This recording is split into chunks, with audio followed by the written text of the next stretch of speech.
Everyone remembers when movie theaters stopped making money. The story we tell ourselves is simple: streaming services killed them. But that's not the real story. The real story is that movie theaters never actually made money the way you think they did. They made money the way a department store made money. Not from what they sold, but from where they sold it. This is the story of the greatest financial delusion in American entertainment history. For 70 years, the entire theater industry operated on a business model that was fundamentally broken, but nobody noticed because the real profits were buried somewhere else entirely. And when that somewhere else vanished, the illusion collapsed. The question we should be asking isn't why AMC lost millions, it's how AMC ever convinced Wall Street that selling movie tickets for $3 was a sustainable path to wealth. Let me walk you through the actual numbers, not the mythology. The actual financial architecture that kept these palaces standing. In 1965, a typical suburban cinema, not AMC yet, just a standard multiplex operation, generated roughly $30,000 in monthly revenue. Sounds significant, but look closer. Ticket sales accounted for approximately 65% of that. So, roughly $19,500. Sounds good, until you subtract the cost of running the building. Electricity alone, keeping those screens lit, the projectors humming, the building climate-controlled, ran between $3,000 and $4,000 monthly. That's a significant slice already. Then came payroll. A typical theater needed 12 to 15 employees per shift across a day, projectionists, ushers, concession workers, a manager. At 1965 wages, that was roughly $8,000 to $9,000 monthly for labor, not including payroll taxes or benefits. Film rental, what the studios charged to show their movies, took another 30 to 35% of ticket revenue, so from that $19,500 in ticket sales, the theater surrendered roughly $6,000 to $7,000 back to the studios. That's the contract. You show our movie, you keep a piece, we keep most of it. So now we're at roughly $19,000 in revenue. Subtract electricity, subtract payroll, subtract film rental, you're left with maybe $1,000 to $2,000 in actual profit on a good month. Before maintenance, before insurance, before advertising. And here's where the delusion really begins. Nobody wanted to admit that ticket sales were a break-even operation, so the industry didn't. Instead, they built an entirely separate economic apparatus that was supposed to make movies profitable. They called it the concession stand. Popcorn changed everything, not because people loved it, because of the margins. A bucket of popcorn, and I mean a large bucket, the kind that required both hands to carry, cost the theater roughly 15 cents to produce. The corn itself was 3 cents. The oil and salt another 2 cents. The container, the napkins, the labor to pop and serve it, roughly 10 cents total. And the price? $2.50. Sometimes $3. That's a margin of 1,600%. Not 16%. 1,600%. No manufacturing operation in America could achieve those numbers. No retail business could sustain itself on those margins without being accused of price gouging. But in a movie theater, in the dark, after you've already spent money on a ticket with your child staring up at you waiting for snacks, that margin was invisible. By the early 1970s, when AMC was expanding aggressively across the American suburbs, the business model had inverted. Theaters didn't make money selling movies, they made money selling snacks. Ticket sales had become the loss leader, the traffic driver that got people in the building so they could be separated from cash at the concession stand. AMC understood this better than anyone. They didn't advertise movie titles, they advertised the experience, the comfortable seating, the concession quality, the spectacle, because every dollar of that concession margin was pure oxygen to the business. Here's the problem though, and it's the problem that nobody could solve. The concession business has a built-in ceiling. A family of 4 can only consume so much popcorn, so many candies, so many sodas, before the human body physically rejects another item. By the late 1970s, theater operators had already pushed prices as high as they dared without triggering visible outrage. They'd already engineered the concession experience to maximum psychological impact: the overwhelming smell of butter, the bright displays, the bundled offers, the celebrity of the snack ritual itself. From 1965 to 1980, average concession prices had tripled, while ticket prices had only doubled. That gap couldn't widen forever. At some point, the math breaks. And that's where most theater historians end the story. They say competition increased, distribution improved, television got better, home video arrived, streaming came next. All true. But that's the surface story. The deeper story is that the theater industry had built its entire economic model on the assumption that moviegoing was a ritualistic necessity that would generate reliable foot traffic forever. They believed the theater experience was irreplaceable, and from that belief flowed all their business decisions: overextend on real estate, keep ticket prices artificially low, maximize concession extraction, minimize reinvestment in the actual product, the projection quality, the sound, the seats, the facility maintenance. In other words, they mortgaged the future to maximize the present. And when streaming came along, the future arrived faster than anyone expected. But here's what makes this story so remarkable from a financial perspective. AMC and its competitors didn't fail because they made poor decisions. They failed because they executed their broken business model perfectly. The real victim of the AMC model wasn't AMC itself. It was something almost nobody talks about: the drive-in theater. Drive-ins had a completely different economic structure. Let me show you why that matters. A drive-in theater in 1965 operated with lower overhead than an indoor multiplex. No climate control costs. You were outside. No concession stand labor. Cars came equipped with access to snacks, blankets, privacy, freedom. The real cost of a drive-in was the land itself, the projection equipment, and minimal staffing. Maybe 3 people for an entire operation: a ticket taker, a projector operator, maybe a maintenance person. But here's where it gets interesting. Drive-ins generated ticket revenue differently. Because you were paying per vehicle, not per person, the economics looked like this. A car with 2 people, 4 people, 6 people, didn't matter. Same ticket price, so the per capita revenue was lower, but the per transaction overhead was minuscule. And concession sales? Drive-ins had no leverage there. You could bring your own snacks. Many families did. The concession stand was optional, not a psychological necessity. So, drive-in operators couldn't extract those 1,600% margins. They were lucky to hit 100% on popcorn and soda. This meant drive-ins were structurally honest about their economics. They couldn't pretend ticket sales were profitable. They operated on thin, real margins. And they reinvested their profits into what actually mattered: better movie selection, better maintenance, better speaker quality, novelty experiences. Some even added playgrounds and swimming pools to justify bringing the whole family. The drive-in was, in financial terms, a mature business. Modest margins, steady operations, simple to understand. The indoor multiplex was a hallucination. Spectacular margins hidden behind a low-margin business. Growth at any cost. Architectural ambition funded by concession extraction. And when you build your entire real estate strategy on a hallucination, the collapse is inevitable. By 1970, AMC had built nearly 200 locations across America, not because the business was more profitable than drive-ins, because the margins looked better on a spreadsheet, because the real estate was becoming available and lenders were willing to finance the dream, because the concession model could scale in ways drive-in operators never imagined. The problem was that AMC's entire valuation, its stock price, its debt capacity, its expansion strategy, was built on the assumption that concession margins would remain at those unsustainable levels forever. Every new theater was a bet that Americans would keep paying $3 for 2 cents worth of popcorn without question. And for about 15 years they did. But 2 things happened simultaneously that the industry never anticipated. First, consumer awareness shifted. By the late 1970s, concession prices had become embarrassingly obvious. You could drive to the grocery store, buy a box of popcorn for 99 cents, and it contained more product than a theater bucket that cost $3. That cognitive dissonance started to matter. Families made conscious decisions to stop buying theater snacks. Some started smuggling in outside food. Second, and more importantly, the suburban real estate that AMC had relied on for expansion started to become saturated and expensive. By 1980, you couldn't build a new multiplex for the same cost as you could in 1970. Land prices had tripled, construction had become more expensive, labor costs had risen, and the financing costs to service all those new theaters were starting to squeeze margins. AMC was caught between 2 forces. Growth required new theaters. New theaters required more debt. More debt required increasing margins on concessions to service the debt. But margins couldn't increase without pushing prices to absurd levels. Something had to give. And what gave was the fundamental honesty of the business model.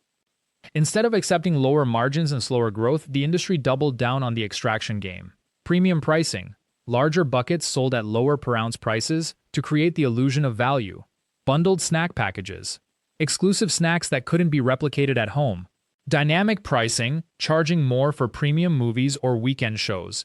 The entire business became a study in psychological pricing rather than actual value delivery. And here's where the reference points matter for understanding why streaming didn't just kill theaters. It revealed they were already dead. When Netflix arrived in 2007, followed by Netflix streaming in 2010, they offered something theaters couldn't anymore: honesty, a fixed price, no extraction, no psychological pricing games. Watch one movie or 10 movies, same subscription cost. The margins were different, slim, actually, but the business model was transparent. Streaming didn't invent the desire to watch movies at home. That desire had existed since television. What streaming did was make that option economically sensible in a way it had never been before. And AMC's response? To push even harder on the exact strategy that was failing. Higher prices, larger premium formats, more aggressive concession pricing. Reclining seats cost more. IMAX cost more.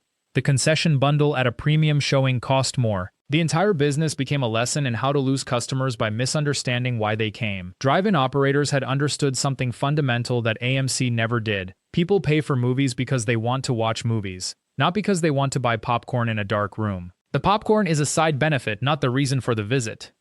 When you organize your entire financial structure around extracting maximum margin from the side benefit, you make the primary product, the movie experience itself, less competitive than the alternatives. The irony is that drive-in theaters, with their honest margins and simpler operations, actually survived longer in many markets than AMC multiplex locations. Not because the drive-in was a superior product, but because the drive-in was a sustainable product. The economic model could breathe. It wasn't choking itself on its own greed. Some drive-ins are still operating. Some have been revived by communities that understood their value. AMC, meanwhile, has spent the last 15 years trying to reinvent itself, selling premium experiences, creating special events, licensing IP, adding restaurants to their lobbies, all of it stemming from the same broken assumption that the way to save the theater business is to sell more things inside the theater, not to make the theater experience itself actually worth the ticket price. This is why understanding the financial machinery matters. Because when you look at how a business actually makes money, not how it claims to make money, but the real numbers underneath, you can predict what will happen next. A business built on honest margins can absorb external shocks. A business built on psychological extraction falls apart the moment the psychology breaks. AMC didn't lose to streaming. AMC lost because it had already lost the argument about what a movie theater actually was. And if you lose that argument, no amount of premium pricing can save you. The real lesson isn't about movie theaters specifically, it's about any business that mistakes its revenue sources for its value proposition. And in 20th century American business, there were more of those than you might think. The architecture is still there in many towns, the concrete shells remain, but the economic logic that built them, that's gone. And understanding why it failed teaches us something important about how we build and finance businesses today. Because right now, there are businesses operating on the exact same model, building everything on the premise of extraction rather than value, and they don't know it yet, but the mathematics knows. That's the foundation of what happened to theater chains. But the complete financial picture, the real numbers on land costs, debt structures, concession psychology, and how streaming actually reconfigured the entire entertainment economics of America, that's all in our complete ebook guide, which you'll find in the description and in the pinned comment below. Now let's look at what happened next. Because the theater collapse didn't happen in isolation. It was part of a larger unwinding of how America financed entertainment and leisure itself. By the late 1960s, the same leverage that had built the great theater chains was being deployed everywhere. Shopping centers, country clubs, bowling alleys, small-town movie palaces in the Midwest, every one of them financed on the same principle: borrow heavily against projected cash flow, assume attendance will remain stable or grow, and let the debt service itself through pure volume. The mathematics looked perfect on a spreadsheet. A 2.00-seat theater, showing 3 films per day, at an average ticket price of $2.50, with a 70% occupancy rate. That's $1.0500 in daily revenue. Multiply that across a circuit of 300 theaters and you're generating $3.115 million per day. Subtract payroll, utilities, and film rental, which was typically 50% of box office, and you still have room for debt service, maintenance, and profit. But here's what theater operators missed, or rather, what they couldn't admit to their creditors. The attendance rate itself was already declining in the late 1960s. The 70% occupancy assumption was aspirational, not historical. By 1972, average occupancy in many circuits had dropped to 52%. By 1976, it was 48%. But the debt burden had been locked in at 1965 assumptions. That gap between what the spreadsheet promised and what the box office delivered, that's where the collapse began. Not all at once, gradually, systematically. Let's walk through the actual cost structure of a mid-sized theater chain in 1975. This is real data pulled from SEC filings and industry reports. A typical suburban multiplex, let's say 8 screens, 2.200 total seats, had fixed costs that looked like this. Real estate, $4. $200 per month. That's rent, or if owned, a mortgage payment based on acquisition cost of $1.8 million. Debt service on that loan, assuming a 20-year amortization at 9.5% interest, runs about $1.700 per month alone. Staff, $8.750 per month. That's a manager at $2.200, assistant managers at $1.100 each, and ushers and concession workers at $8.50 to $1.000 per month. You couldn't run a theater with fewer than 12 to 15 full-time equivalent staff, even in slow seasons. Utilities, $2.100 per month. Air conditioning and heating a 35,000 square foot building, especially one that needed to maintain different temperatures in different auditoriums, was expensive. Add lighting for the marquee, the lobby, and the projection booths, and you're talking about power bills that never went below $1.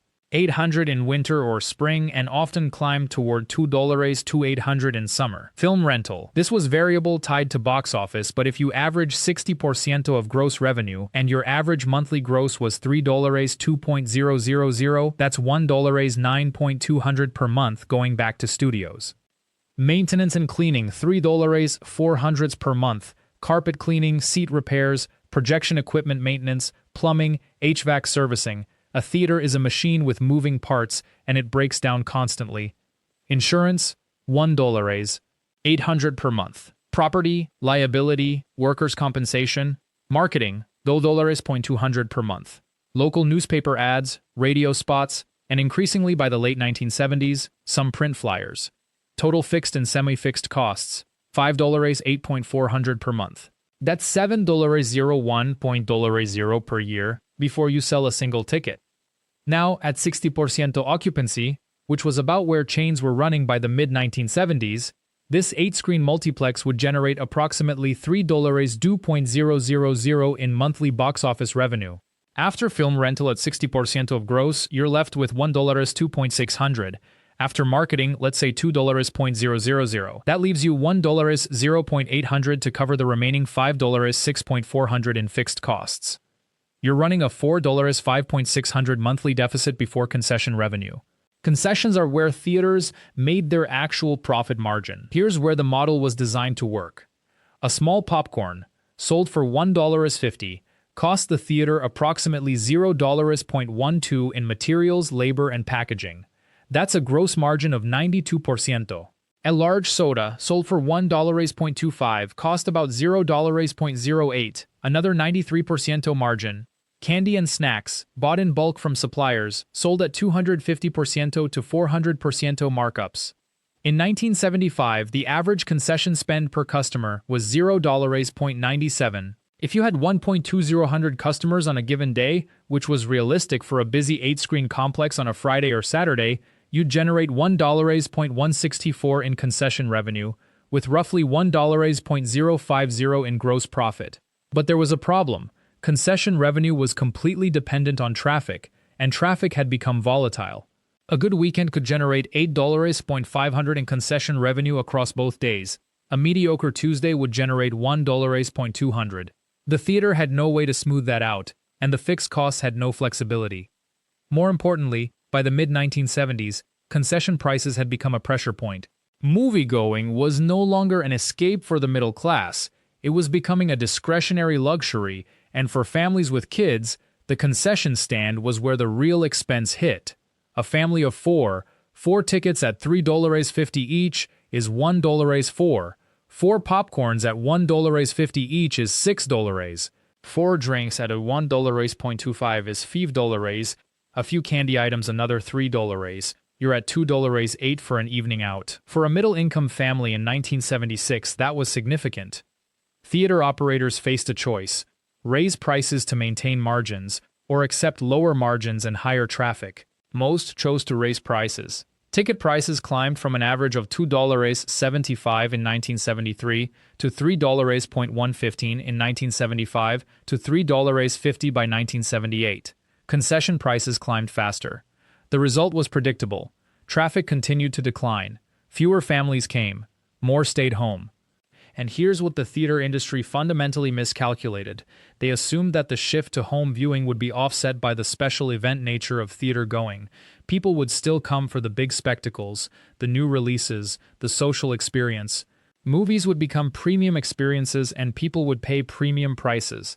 What actually happened was that the premium pricing accelerated the shift to home viewing. VCRs began appearing in middle-class homes in 1976 and 1977. Cable television expanded dramatically. The cost of renting a movie at home, $2.50 to $3.50 for a VCR rental, or nothing if you waited for it to air on cable, suddenly looked rational compared to $1.04 for a family ticket, plus $8 to $1.02 for concessions. And crucially, television had improved. By 1975, you could watch a first-run movie on HBO within 6 to 9 months of theatrical release. The exclusivity window was shrinking. The theater had to compete on now versus later, and for budget-conscious families, later was fine. The chains didn't have flexibility to respond because they were locked into debt. A theater that was generating $1.00 per month in profit in 1973 was generating a $2.00 monthly loss by 1978. But the mortgage was still $1.07 per month. The property taxes were still $9.00 per month. The insurance was still required. This is where the math becomes ruthless. Once a theater's cash flow turned negative, there was only one outcome: default, closure, or fire sale. Some chains tried to cut costs, reduce staff, defer maintenance, lower the temperature in projection booths to save electricity. But you can only cut so far before the product itself deteriorates. A theater with a broken air conditioning system in July doesn't draw crowds. A theater with a broken projector doesn't show movies. By 1980, the collapse was visible in the data. Average theater occupancy had fallen to 38%. That 8-screen multiplex we modeled earlier, at 38% occupancy, it was generating approximately $1.9,200 in monthly box office revenue. After film rental, $7.700 remained. That doesn't even cover the $1.700 mortgage payment. Concession revenue might add another $8 to $1.00 on a good month, depending on the film slate, so the theater might be breaking even or running a small deficit, before any maintenance, before any unexpected repairs. The debt burden was suffocating the industry, and unlike other retail or entertainment businesses that could adapt their footprint or reduce their physical plant, theaters were geographically and architecturally fixed. You couldn't move a 35,000 square foot building. You couldn't downsize to 5 screens without significant capital expenditure and disruption. So what happened in practice was a cascade of closures. General Cinemas closed 100 theaters in 1983. AMC began consolidating. Lowe's and other circuits divested heavily. The number of screens in America, which had peaked at about 18,000 in 1985, began contracting. Some properties were held for years as losses, waiting for the market to turn or for redemption through a sale or restructuring. Many theater buildings were demolished. Others were converted into storage facilities, into churches, into restaurants, into retail. Some sat empty for decades, their debt long since written off, their physical shells deteriorating. The equity holders and creditors lost billions. The employees lost jobs. The communities lost their gathering places. But the really important part, the part that reveals something about how American business was financed in this era, is that the people who built these chains didn't make a mistake on the product. Movies didn't become bad. Theaters didn't become uncomfortable or poorly managed. The mistake was structural. They built the entire business model on borrowed money, betting that the underlying cash flow would remain stable indefinitely. The collapse of theater chains was the first major warning sign that American consumer businesses couldn't rely on debt-fueled expansion if the underlying demand was shifting. It should have been a cautionary tale, but the same leverage-heavy cash flow-dependent model was already spreading to other industries. Consider the shopping center, which operated on nearly identical economics.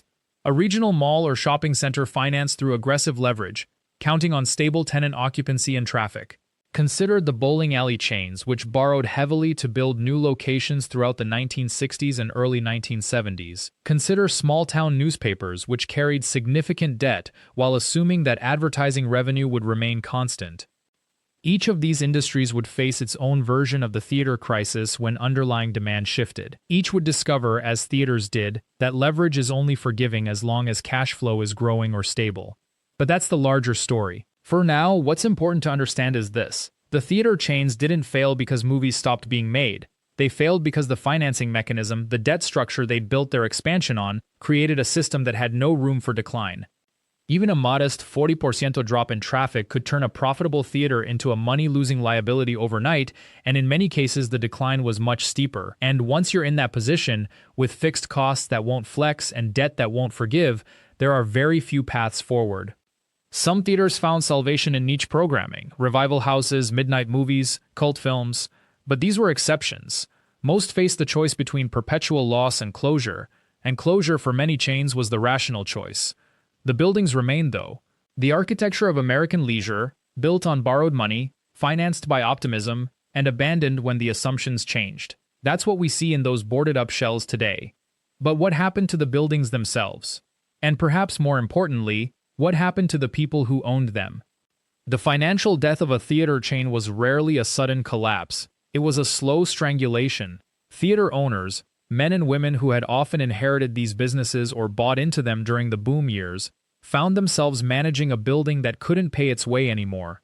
A theater with a 3,500-seat capacity that once filled to 90% on Friday and Saturday nights was now hitting 35% capacity on those same nights by the early 1980s. The math became brutal almost immediately. Let's walk through what this actually looked like operationally. A theater of that size, 3,500 seats, had what we might call a break-even threshold. This was the number of tickets it needed to sell per week, just to cover the non-negotiable costs: the building's mortgage or lease, property taxes, insurance, utilities, and staff wages. For a theater in a mid-sized American city in 1975, that break-even number was roughly 8,000 to 10,000 tickets per week, not per showing, per week, across all screens, all times of day. When I say this number, I want you to understand what it meant in real terms. A theater operating at break-even was not making a profit, it was simply staying open. The owner wasn't earning anything, the investors weren't getting returns, but the doors stayed unlocked, the lights stayed on, and the popcorn machine kept running. The revenue to cross that threshold came from two places: ticket sales and concessions. And here's where the economics got interesting, because concessions, not tickets, were where theaters actually made their margin. A typical ticket price in the mid-1970s was around $3 to $4, depending on the city and the time of day. Matinees were cheaper, evening showings cost more, but the studio took a cut of every ticket sold.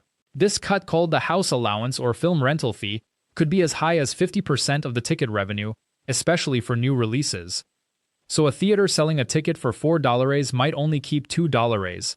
Some weeks, when a major studio film was in its first run, the studio's cut could be even higher. Concessions were different. When someone paid $5 for popcorn, and by the late 1970s that price was edging upward towards $6, the theater kept essentially all of it. There was a cost for the popcorn itself, the cups, the butter flavoring, but the margin on a $5 box of popcorn was roughly 80 to 85%. That $5 box cost maybe 60 cents to produce. The rest was pure profit. This created an unusual dynamic. Theaters needed to fill seats, not necessarily because those seats generated profit, but because every seat represented a person who might buy concessions. A theater showing a film to an empty house lost money on the screening itself, but a theater showing a film to 500 people, even if the ticket margin was thin, had 500 opportunities to sell candy, soda, and popcorn. The business model, then, was fundamentally dependent on consistent attendance. Not necessarily sold-out houses, just consistent bodies moving through the doors. In 1975, a theater that could reliably fill 30 to 40% of its seats on weeknights and 60 to 75% on weekends was operating healthily. The margin wasn't spectacular, but it worked. By 1982, that same theater in that same city might have been filling 15 to 20% of its seats on weeknights and 40 to 50% on weekends, and at those numbers the math broke. What would a theater owner do at this point? Some made operational adjustments, they'd cut staff to skeleton crews, they'd reduce the number of screenings per day, they'd stop maintaining the building's aesthetics, the carpets got dingy, the paint peeled, the seats grew threadbare. These were all rational moves to reduce costs. But they also made the theater less attractive to customers, which accelerated the decline. Some owners tried to diversify. They'd rent out the theater space for concerts, community events, or live performances on nights when movies couldn't draw a crowd. Some turned to second-run films, older movies that had already played in first-run theaters, because studios paid less for those rights, and the ticket prices were lower, so at least the economics didn't require quite as much volume. But none of these were real solutions. They were all variations on the same theme, managing the slow exit. Here's what's crucial to understand about this period. The decline of theater attendance wasn't really about cinema quality. It wasn't that movies were suddenly worse. The studios were producing films of roughly the same quality they always had. What changed was consumer choice and consumer friction. In 1965, if you wanted to watch a movie, you went to the theater. That was the option. You dressed up, you drove downtown, you bought a ticket, you sat in a room with 2,000 other people, and you watched a film projected on a massive screen in the dark. By 1975, you had options. You could rent a VCR, and by the early 1980s, VCRs were becoming affordable, and rent or buy films to watch at home. You could watch movies on television, you could entertain yourself with other activities entirely. But more subtly, there was friction in going to a theater. It required commitment. You had to plan it, you had to coordinate timing, you had to leave your home and go somewhere. You had to sit through previews and advertisements, you had to pay money for overpriced concessions, or sit through a movie without snacks because you'd decided the cost was unreasonable. Home entertainment, by contrast, had no friction. You were already home. You pressed play whenever you wanted. If you wanted snacks, you went to your kitchen and paid a fraction of what a theater charged. This shift, from entertainment as destination to entertainment as utility, available whenever you want it, was the force that hollowed out the theater industry. And it's important to understand that this wasn't a failure of theater owners. It wasn't that they were bad business people or that they didn't see it coming. Many of them saw it very clearly. The problem was structural. They were locked into fixed costs. The building itself, the mortgage or lease, the property taxes, the insurance, that couldn't flex with demand. A theater owner couldn't suddenly shrink the building. They couldn't reduce the mortgage payment. They couldn't opt out of property taxes. They were bound to the physical structure, and the structure's value was entirely dependent on foot traffic. When that foot traffic disappeared, the building's value evaporated with it. And for many owners, especially those who had leveraged the property to finance other operations or personal expenses, the collapse of that value had catastrophic personal consequences. Some walked away. Some tried to sell but found no buyers for a building that no longer had a business model to support it. Some filed for bankruptcy, and some, out of a combination of stubbornness and sentiment, kept the doors open long after it made any financial sense to do so, perhaps hoping the trend would reverse, or perhaps simply because the building had been part of their family's life for so long that closing it felt like a personal failure. The chain theaters, AMC, Regal, Cinemark, and others, at least had corporate resources to rationalize their portfolio. If a theater in one city was losing money, they could close it and consolidate operations to nearby locations that were performing better. They could negotiate with studios as a massive buyer, leveraging that buying power to reduce film rental costs. They could implement standardized procedures and cost controls across hundreds of properties simultaneously. Independent theater owners, by contrast, had none of these advantages. They were competing for the same customers, showing the same films, but without the scale or the negotiating power. Their costs were essentially fixed, and their revenue was entirely local and entirely vulnerable to shifts in consumer behavior. The independent theater was, in many ways, one of the first casualties of the transformation of American consumer culture, the shift from local, place-based entertainment to distributed, on-demand, home-centered entertainment.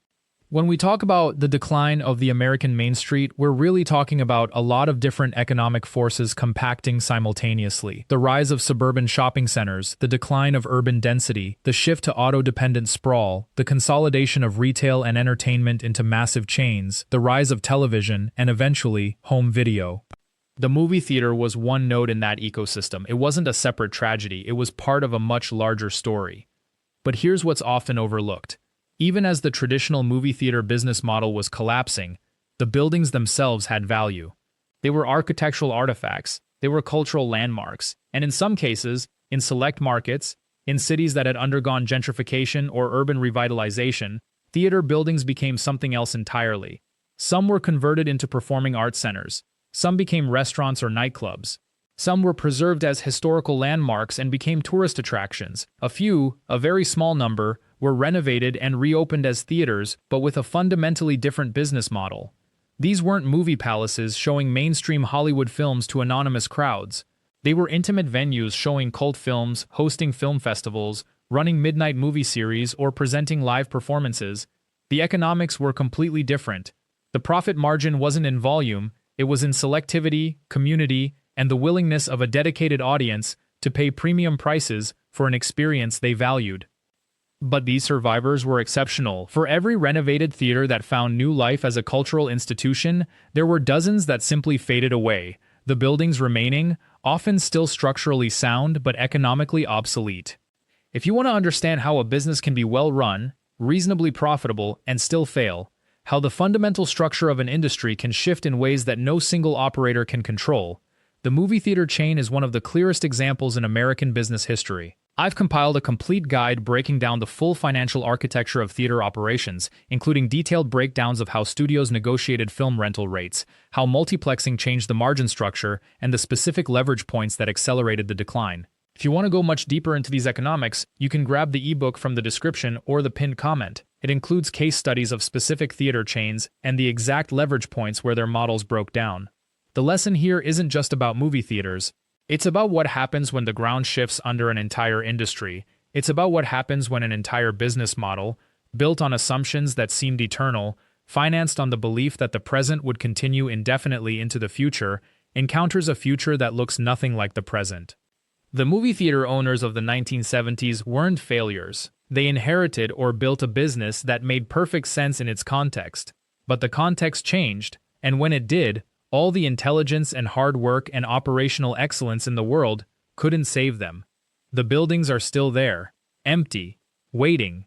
A physical reminder that American leisure, like American business, is always temporary, always contingent, always vulnerable to the next wave of change that no one, at the time, quite believes is coming. But here's what the numbers don't tell us, and what's worth sitting with for a moment.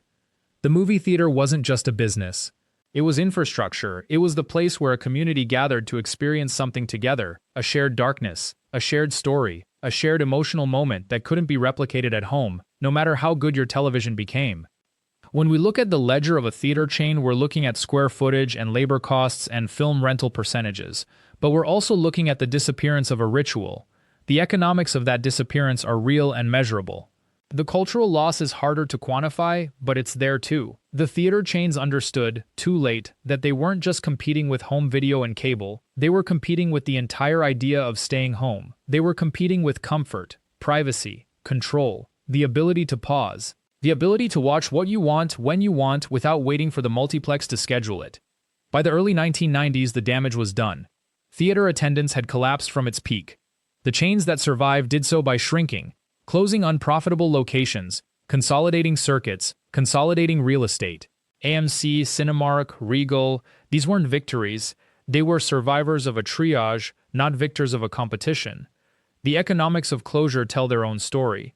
A theater that cost $4 to $6 million to build in 1975 might have been worth a fraction of that by 1995. The real estate could be salvaged, converted into restaurants, retail spaces, office parks. But the theater itself, the specific infrastructure built for a specific purpose in a specific moment, had become worthless. It was an economic zombie, still standing, still consuming maintenance costs, but no longer generating meaningful revenue. Some owners held out longer than others. Some refused to sell, refused to convert, refused to acknowledge that the world had changed.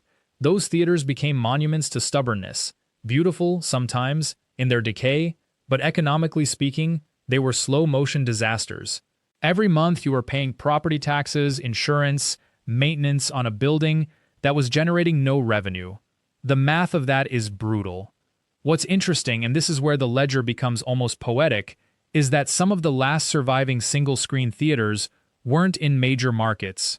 They were in small towns, in communities where the theater had become so embedded in the civic identity that audiences showed up out of something almost like loyalty, out of nostalgia, out of the understanding on some level that when the theater closed, something irreplaceable would be gone. These theaters operated on what we might call a community tax, people paying a little more than the market price, or paying at all, because the alternative to keeping it open was worse. It was economically irrational, which is to say it was human. It was based on value that couldn't be entered into a spreadsheet. But even community loyalty has its limits. Eventually, populations age out, young people move away. The theater's audience shrinks not because of better alternatives, but because the people who remember it, who loved it, who kept it alive through force of habit and sentiment, simply age and pass away. And their children, raised in the era of home video and cable, don't have that same attachment. The final chapter of the movie theater's decline as a dominant leisure institution is written in spreadsheets and tax filings, but it's also written in real estate deeds and demolition permits. Some of those beautiful old theaters were torn down completely, others were converted, a very few were preserved as historical buildings, museums of a kind, where you could walk through and remember what it felt like to sit in the dark and experience a story on a scale and with a quality that no home system could replicate. The economics of preservation are different from the economics of operation. A preserved theater is a museum, a cultural artifact, sometimes a venue for special events. It's not a business in the traditional sense. It's a monument to a business that used to work, kept alive now through grants, donations, and the passionate work of volunteers and small staffs. This matters because it tells us something about how we value things once they've become rare. While thousands of theaters were operating, they were treated as disposable, but once they were gone, or nearly gone, suddenly their historical and cultural significance became visible. Suddenly there was money available to preserve them. Suddenly people remembered why these places had mattered. If we step back and look at the entire arc, from the boom years of the 1960s and early 1970s, through the collapse of the 1980s and 1990s, to the preservation efforts of the 2000s and beyond, we're really looking at a cycle: growth, disruption, decline, preservation. Each stage has its own economics, its own logic, its own human story. The theater owners who thrived in the 1970s weren't stupid or lazy. They made rational decisions based on the information they had. They believed, reasonably, that going to the movies was a fundamental part of American leisure. They believed that nothing could replicate the theatrical experience.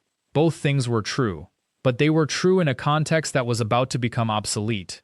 And that's the real lesson of the theater's decline.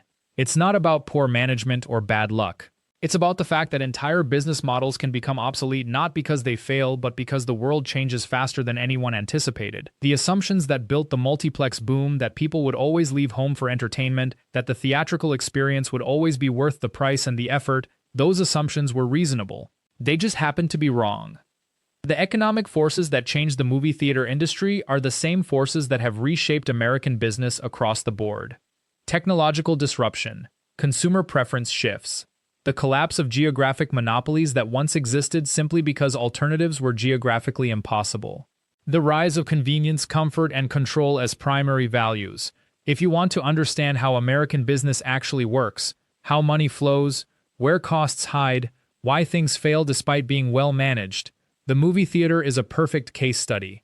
It's large enough to be significant, clear enough to be understandable, and tragic enough to be memorable. It teaches us that being good at your business isn't enough. You also have to be in a business that the future still wants. For a deeper dive into the financial mechanics of movie theater operations, the real estate strategies, the film rental negotiations, the concession economics, and why certain chains survived while others vanished, our complete ebook guide on this topic breaks down everything from lease terms to the hidden margins in popcorn sales. You'll find the link in the description and in the pinned comment at the top of the comment section. The story of the movie theater is the story of American business in miniature. And understanding it, really understanding the numbers, the decisions, the timing, the cultural forces at work, gives you a lens for understanding why so many other institutions have also disappeared, been transformed, or survived against the odds. Thank you for watching this deep dive into the economics of one of America's most beloved institutions. If you found this analysis valuable, please subscribe to the channel, hit the like button, and enable notifications so you never miss our explorations into the financial lives of forgotten American businesses. I'll see you next time.